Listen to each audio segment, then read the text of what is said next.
also the information about the reduced came from www.dravesitten.org. The three steps of witchcraft. This article is basically for new people or getting back to the basics. While there is no threefold law, click here to read about the threefold law of fortune, exposing this lie and its origin. There are three basic steps to working magic. I'll be reading about the threefold law. The threefold law of fortune, exposing this lie and its origins.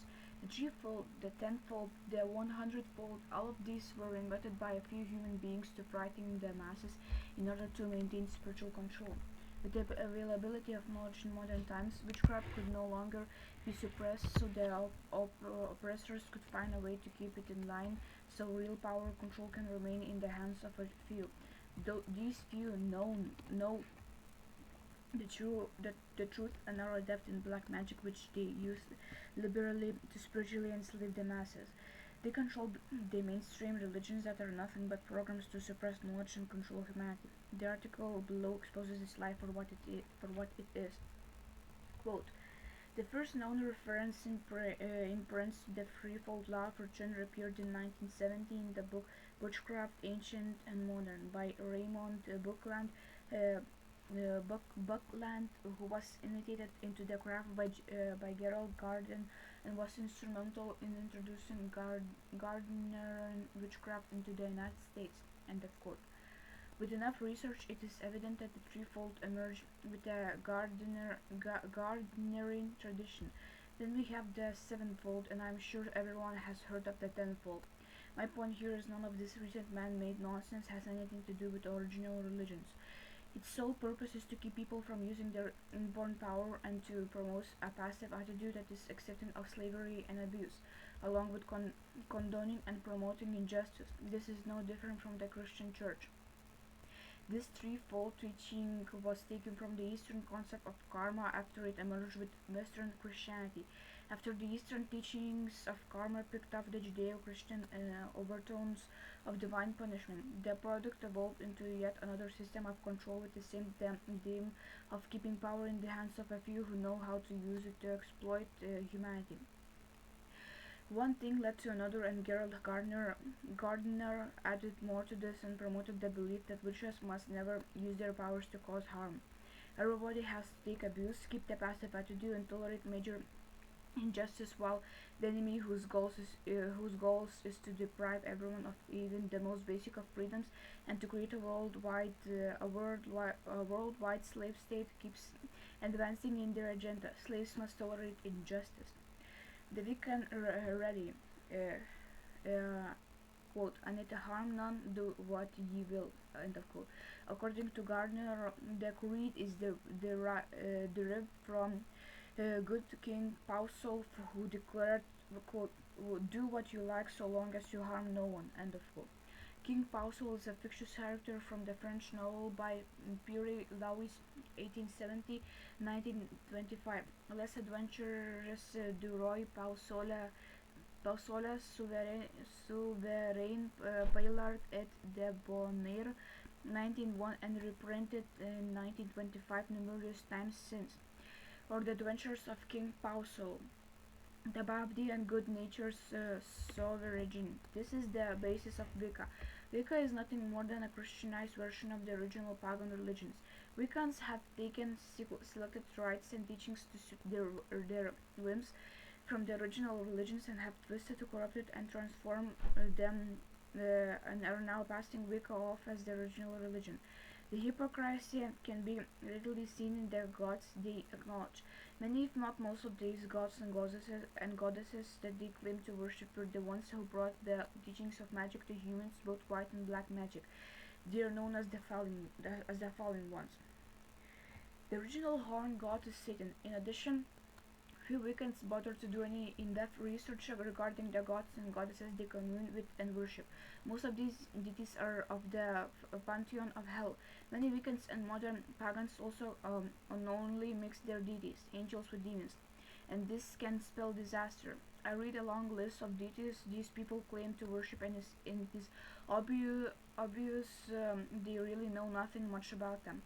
Most of these writings consist of nothing but double talk. For example, how Ishtar should be invoked instead of Astaroth, even though they are the same goddesses. goddess. They claim using the name Astoret is different, even though they readily admit she is the same goddess. According to author Raymond Buckland, Wiccans claim their religious roots to be evident in a paleo- Paleolithic cave painting of a man dressed in stag skins presumably performing a dance. Cavern des Trois Frères at Erich, France, is the site of this cave painting. It is just that a man dressed up in animal skin and is no proof of anything.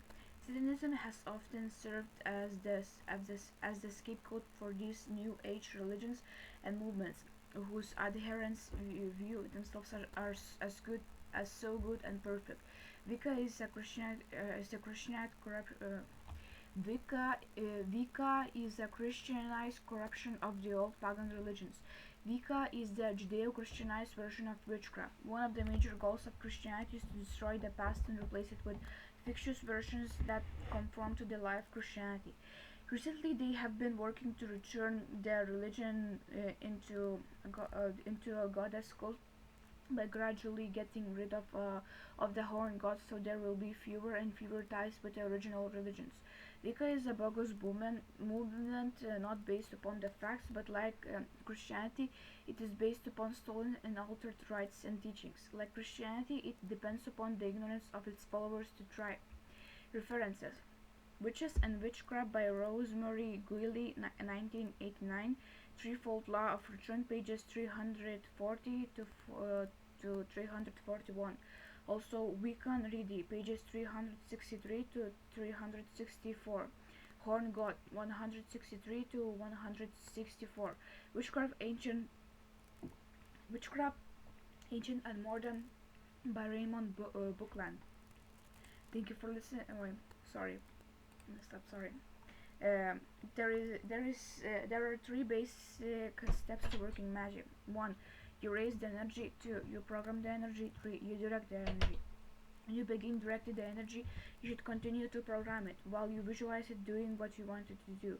For those of you who are unfamiliar with spirituality and the workings of the mind, known as witchcraft, I am going to explain this so you can understand how this works. Look around you. Everything you see, your computer screen, your chair, your bed, your furniture, the cars outside, buildings, windows, everything you see was once someone's idea before it materialized into a physical form in reality.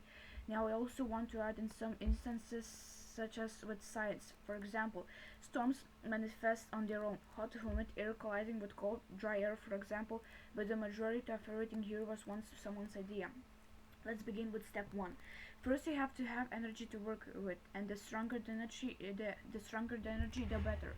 The stronger your own energy, the more energy you will naturally be able to raise, direct, and handle.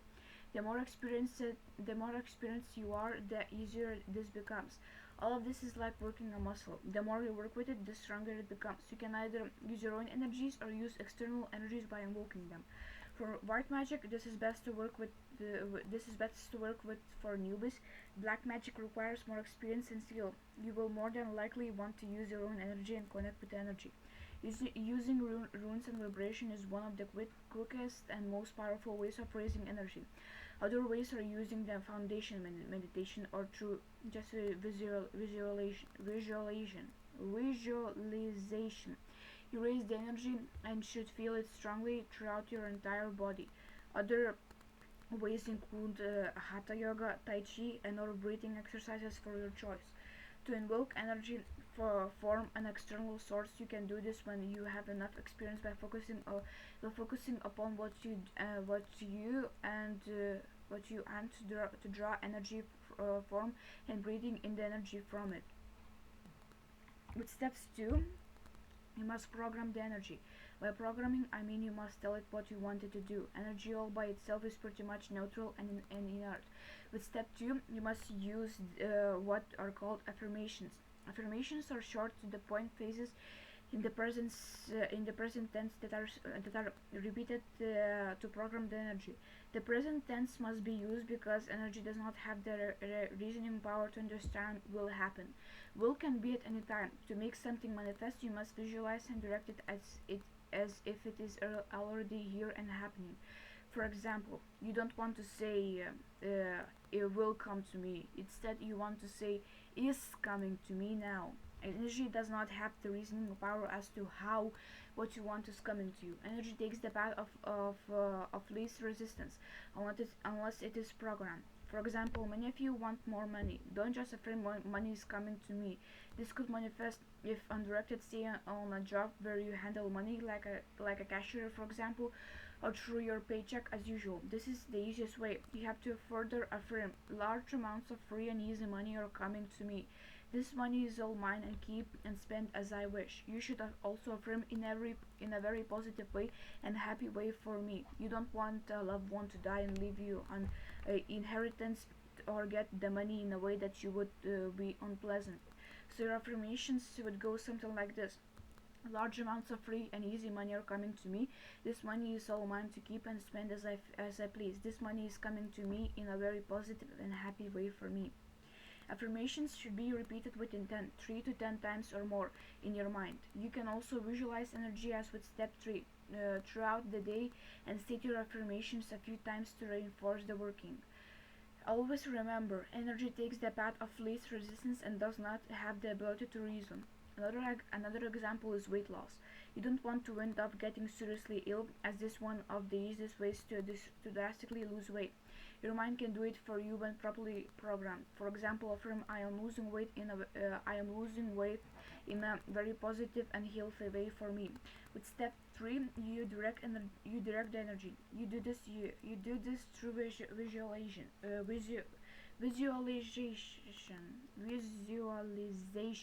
Sorry. Energy using white magic should be visualized as a white gold light shining brilliant like the sun. The white gold is the astral energy that you infuse the intent of your visualizations with. This infuses energy into your working so that it manifests in the material world. You need to visualize this brilliant energy either around your entire self and around whatever it is that you want. Visualize in your mind whatever it is that you wish to manifest and that it is occurring now. And visualize the energy lighting up. For example, with attracting money, you would want to visualize the money, your wallet full or whatever. Even feel and smell the money, touch it. The more realistic your visualizations are, and the more astral senses you use, the more effective the working will be. And infuse it with as much energy as you can. The more brilliant the better. Using your visualization, feel happy emotions. For health, direct energy to the afflicted organ and visualize yourself as healthy and happy. Again, feel happy while you are doing the working as if it is already so. Now forget about the working and try to think of other things. This can be difficult in desperate situations, but do the best you can, because worry and obsessing over working can undo the energy you put into it. Just let it go and know that it is working. The only exception that this is I already went over in the above. You can also visualize energy as with step 3 throughout the day and state your affirmations a few times to reinforce the working. You just don't obsess over it, as this is a lack of faith in your own power and can dilute the energy or ruin the working. This sort of thing takes practice like anything else. Now for black magic, you do not want to come into contact with any negative energy you raise.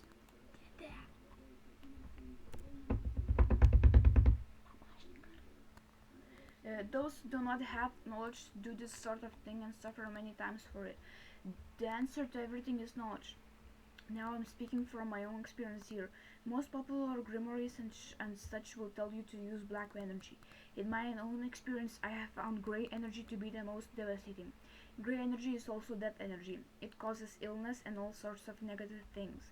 For example, in working a death spell, I speak from experience here. Take a death energy from a cemetery or anywhere there is death and pull it out of the ground using visualization. Program it as in step 2. For example, the grey that energy is destroying.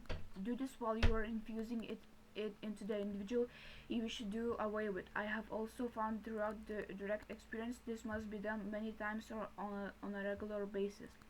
I also want to add most popular writings will instruct you to raise as much emotion such as anger and hatred as possible. Again, this is okay but not necessary. What is necessary are the strength of your own soul, your will, and directing the energy.